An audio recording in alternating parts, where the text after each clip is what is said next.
Center, Alaska 261. We are in a dive. Here, 261, say. Again, sir, yeah, we're out of 26,000 dun FT. We are in a vertical dive. Alaska Airlines Flight 261 is falling from the sky. Both pilots exert all their strength to pull back on the control columns, fighting. To level the aircraft as it's rapidly losing altitude, screams echo through the cabin as the aircraft dives towards the ocean. Passengers experience intense G-forces and loose objects fly upwards, hitting the ceiling after descending approximately 7,000 ft in just 80 seconds. The crew manages to arrest the rapid descent, leveling the aircraft at around 24,000 ft. However, the problem that caused the dive is far from resolved, and another freefall looms. The situation is dire, with the crew physically exhausted and the aircraft barely controllable. Can the pilots prevent another dive toward the Pacific Ocean and manage to land the aircraft safely? This is the story of Alaska Airlines Flight 261. Hello, everyone. Welcome to today's video. As you've seen in the intro, pilots experience a ton of stress and pressure to perform well and get their passengers' safety to their destination. But it doesn't take the responsibility of being a pilot to feel overwhelmed by the stresses of life. Everyone has stresses at work or in their personal life that can pose challenges. If you're going through a tough time and feeling overwhelmed, know that you're not alone and that there is help available. This is where BetterHelp, the sponsor of today's video, comes in. BetterHelp is an online therapy platform that makes it easy and convenient to connect with a licensed therapist from the comfort of your own home. They have a wide network of over 30 therapists, so you can find the right match for your needs and preferences with BetterHelp. You can have therapy sessions via phone, video chat, or even messaging, whatever works best for you. If you're not satisfied with your therapist, you can easily switch to a new one at no additional cost. Taking care of your mental health is just as important as taking care of your physical health, and BetterHelp makes it accessible and affordable. If you're interested in giving therapy a try, go to betterhelp.com. ASH Investigation or select Air Crush Investigation at sign up for a special discount of your first month of therapy. Don't wait until stress and anxiety have taken over your life. Reach out for help today. It is January 31st, 2000. It's a beautiful day as Alaska Airlines Flight 261 is being prepared for a journey from Puerto Vallarta International Airport, Mexico, to Seattle, Tacoma International Airport, United States, with an intermediate stop at San Francisco International Airport. In the afternoon, 83 passengers and 5 crew members step on board a McDonnell Dougall MD-83. The aircraft, manufactured in 1992 and delivered new the same year, is a longer-range version of the original MD-80. It features higher weight allowances, increased fuel capacity, and more powerful Pratt & Whitney engines. Before today's flight, the aircraft has logged almost 27,000 flight hours and over 14,000 cycles departing from Puerto Vallarta International Airport. The flight heads northwest over the Pacific Ocean before entering U.S. airspace. It continues along the California coastline before descending into San Francisco International Airport. The estimated flight time to San Francisco is approximately 4 hours after a brief stop in San Francisco. The flight continues north to its final destination, Seattle-Tacoma International Airport Port, with an additional flight time of around 2 hours. The pilots of Flight 261 are both highly experienced.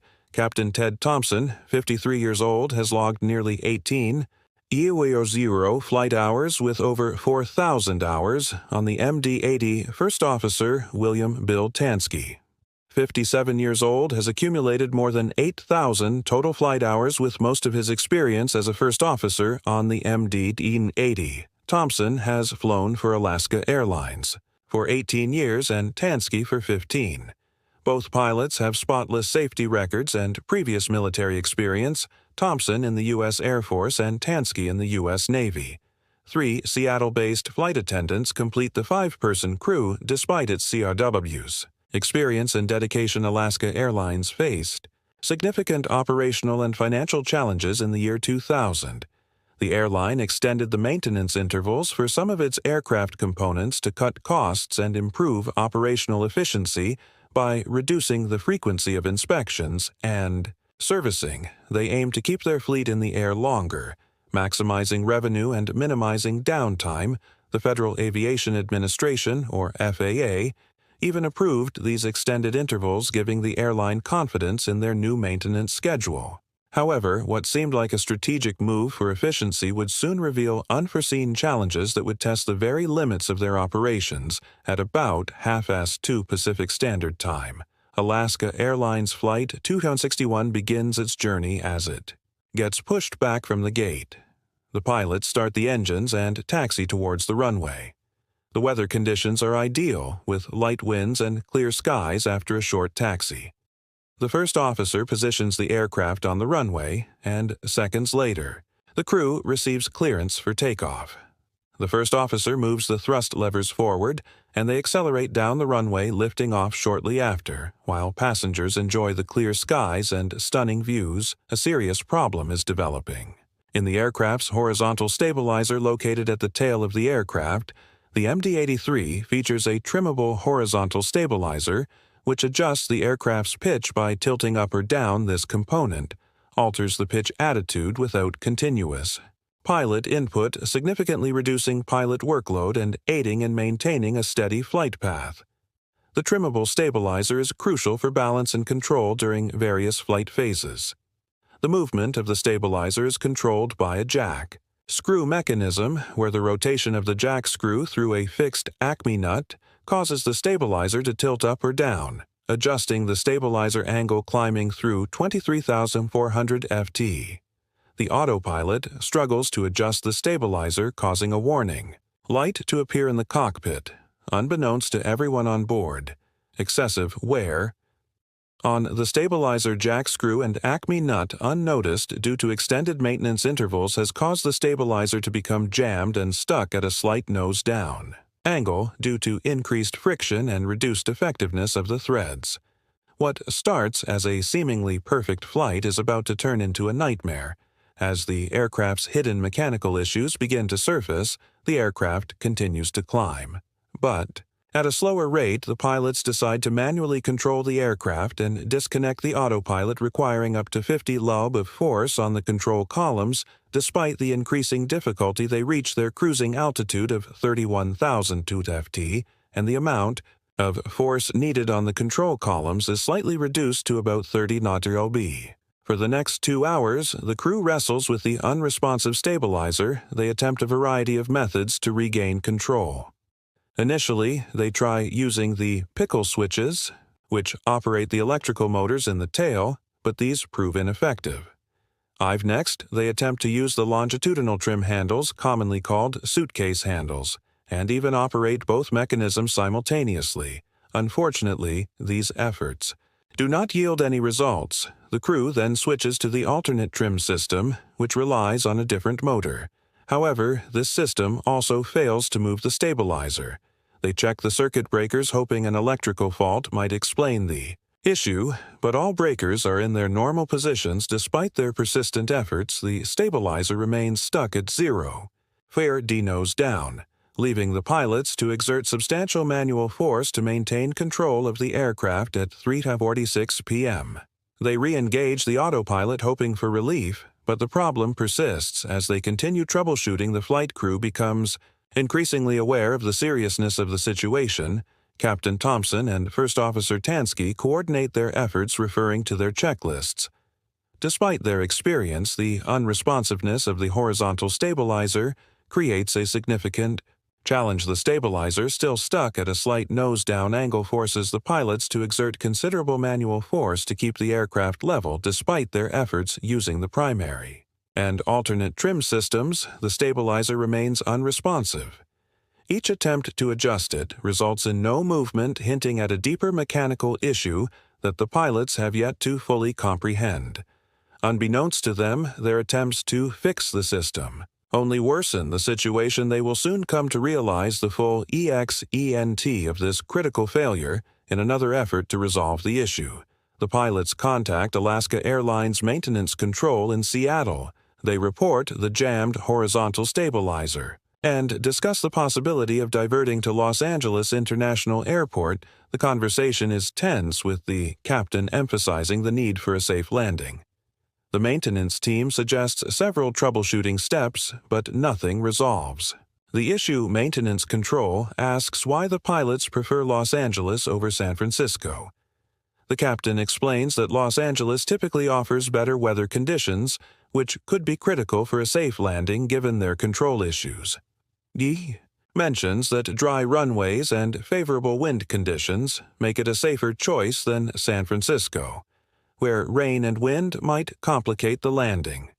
Despite the captain's clear preference for safety, the dispatcher mentions the operational flow at Los Angeles, hinting at potential delays. The captain, frustrated by the focus on scheduling rather than safety, emphasizes the severity of their situation. They decide to divert to Los Angeles, prioritizing the well-being of everyone on board. Around 4, a mechanic from Alaska Airlines LAX maintenance facility joins the radio communications, asking if the crew has tried the primary and alternate trim systems. The captain confirms they have, but with no success. He describes how the primary trim motor causes a spike in the electrical load, indicating that the motor is trying to work but is obstructed by something. Meanwhile, the alternate trim motor shows no response, further complicating their situation. After the conversation with the mechanic, the captain decides to disengage the autopilot once more, hoping to manually adjust the stabilizer. A clunk is heard as soon as the autopilot is turned off, followed by 2 faint thumps. At this moment, the jack screw mechanism that controls the horizontal stabilizer fails completely. The worn threads of the Acme nut can no longer hold the jack screw in place, causing the stabiliz ER to shift abruptly from a slight nose-down position to a full nose-down angle. The sudden shift in the stabilizer angle forces the aircraft into a sharp dive inside the cockpit. The pilots struggle to regain control, battling against the overwhelming downward force as the aircraft's nose remains pitched downwards aggressively, creating a terrifying situation for everyone on board. The passengers continue to experience intense G-forces as the aircraft plummets towards the ocean, and loose objects in the cabin fly upwards, hitting the ceiling. Center, Alaska, 261. We are in a dive here. 261 again. Pitch 261, say again, sir. Yeah, we're out of 26. Euro 0, FT, we are in a vertical dive. Not a dive yet, but we've lost vertical control of our airplane 261. The scene is chaotic with alarms sounding and the pilots working urgently to stabilize the aircraft. The pilots must now exert extraordinary effort to counteract the mechanical failure and bring the aircraft back to level flight. They deploy the speed brakes in an attempt to slow the aircraft down, and with all their strength pull back on the control columns with up to 140 lb of force.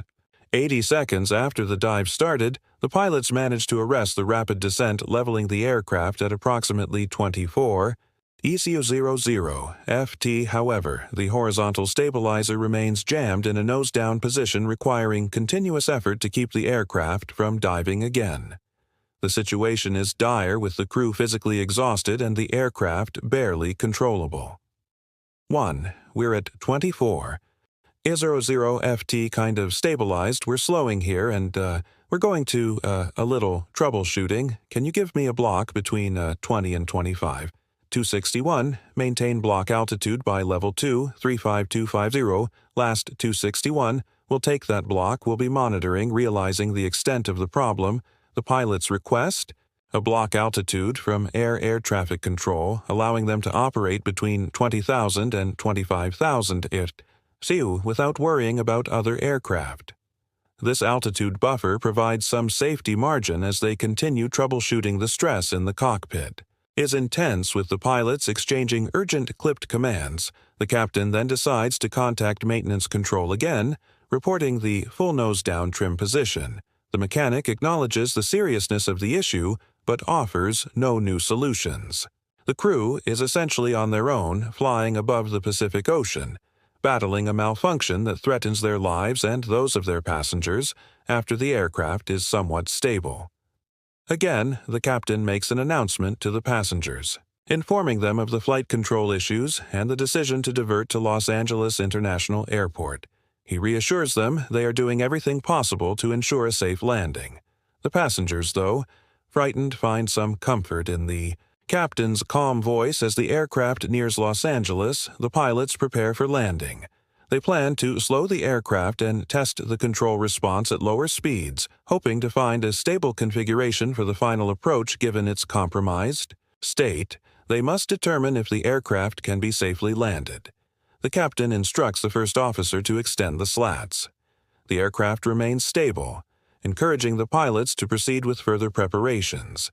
He then commands an 11-to-flap deployment. The aircraft continues to hold steady, but then the captain instructs the first officer to retract the slats and flaps. He wants to make one more attempt to get the stabilizer to move. After discussing it with the first officer, they decide against it and choose to begin their landing approach. However, the situation takes a critical turn under immense aerodynamic pressure. The stabilizer finally gives way. The jack screw, now unable to engage properly with the stripped threads of the Acme nut, allows the stabilizer to move uncontrollably. This unrestrained movement causes the stabilizer to oscillate violently with the airflow. The intense forces acting on the stabilizer become too great, eventually causing the stabilizer tip fairing, brackets to pop off, leading to an abrupt shift in the stabilizer. Applause position. The aircraft pitches violently nose down, entering another steep dive. Now fighting against gravity and a compromised aircraft, the pilots struggle to regain control. In a desperate move, the captain decides to invert the aircraft, hoping that flying upside down will give them a chance to stabilize the pitch. The maneuver works temporarily with the aircraft's nose rising, but the structural damage and extreme forces make it clear that this solution is not sustainable as the aircraft speeds towards the ocean. The pilots make one last effort to save their aircraft. They attempt to roll the aircraft back to an upright position, but the intense forces and mechanical strain cause the situation to worsen. The engines, now struggling to cope with the extreme angles and airflow disruption, start to stall. The aircraft loses power and with it any remaining control. Despite the pilot's best efforts to correct the aircraft's orientation, the control surfaces are unresponsive and the aircraft remains inverted. The pilots execute a series of commands in a final bid to regain control. They push and roll, trying to right the aircraft, but the forces are too great. With each passing second, the ocean looms closer as the aircraft's speed increases. Ultimately, the first officer makes a mayday call but does not transmit it over the radio. After trying everything they can, the aircraft impacts the water at approximately 4:21 in the afternoon. The impact is devastating, breaking the aircraft apart. The force of the crash is so severe that there are no survivors among the 88 people on board. Debris scatters across the surface of the ocean, marking the tragic end of Alaska Airlines Flight 261. Pilots from nearby flights report seeing the aircraft plunge into the ocean, and their radio transmissions quickly alert air traffic control to the disaster that has just occurred, definitely out of control. Okay, very good, he's inverted, okay, just do what you need to do. There, sky is 5154, keep us advised, and he's just hit the water. Yes, sir, hit the water, he's down. Okay, in the aftermath of the crash, a massive search and recovery operation was launched to locate the wreckage and retrieve the flight data recorder and cockpit voice recorder. The search area was approximately 2.7 mi north of Anaca Island, California. After several days of intensive searching, the wreckage of Flight 261 was located on the ocean floor.